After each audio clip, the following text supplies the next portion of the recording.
Good morning, Cedar Valley. This is Chloe Papadakis. Welcome to Quiet Echo. I want to tell you about a number. 200,000 books.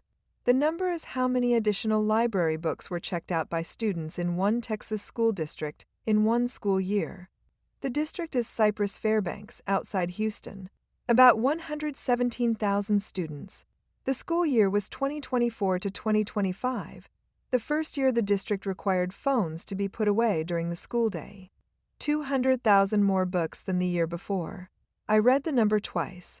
The first time I thought it might be a typo. The second time I did the math. The number is a little less than 2 extra books per student per year. The number does not say every kid became a reader. It says a lot of kids picked up at least one more book than they would have. The major outlets have spent the year arguing whether phone bans work. The Washington Post and the Washington Times both ran the big national study this week. Test scores barely moved. Mental health dipped and rebounded. Disciplinary incidents spiked and declined.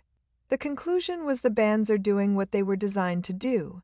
Kids are using phones less in class, and the rest of the picture is murky. What did not make the lead is what the kids are doing with the time the bans gave them back. In Sci-Fair, a number of them are reading. I want to be careful here. One district is not the country. 1 year is not a trend. The number does not mean anyone was cured of anything. It means in one large district, in one school year, students checked out 200,000 more library books than the year before, and the only thing obviously different was the phones. I think a lot about being a teenager 15 years ago. Boredom was a normal feeling, not an emergency to be solved by a screen. The waiting room. The bus stop. The porch waiting for your mom. The 10 minutes between classes. The lunch period when you did not feel like talking to anyone. All those small empty pockets of time. You read whatever was lying around. A magazine. A cereal box. The owner's manual for the lawnmower. I was not a special kid for reading the lawnmower manual. I was a teenager with nothing else to do. The phone took those pockets away. Not by being evil, by being there. What the Texas number suggests is when you take the phone away during school hours, the empty pockets come back, and teenagers, faced with empty pockets, do what teenagers have always done. Some of them take out a book, not all of them. The number does not say all. It says a lot more than before. I want to say something to the parents and grandparents listening this morning. The kids you are worried about are not as far gone as you think. The story you have been told is the story of the worst version of a teenager on a phone. It is a real story. There are kids in real trouble. But there is also a kid who, given 30 minutes and no phone, will pick up a book and read it. The kid is in your house. The kid was always in your house. The phone has been hiding her. I want to say something to the teenagers listening too. You are not broken. You are not a lost generation.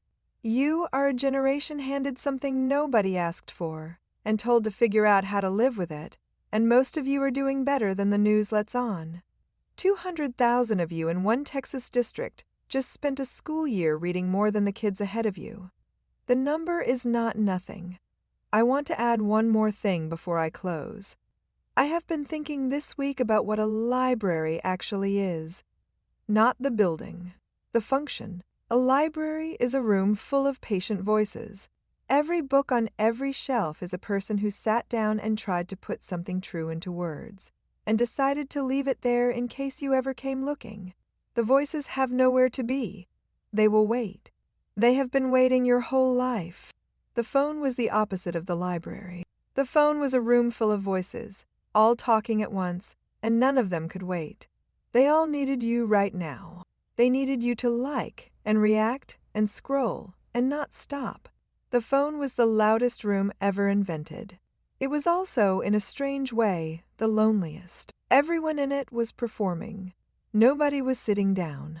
The library was always a quieter offer. The library was always a room where somebody had already sat down and waited and put a hand out toward you across the years.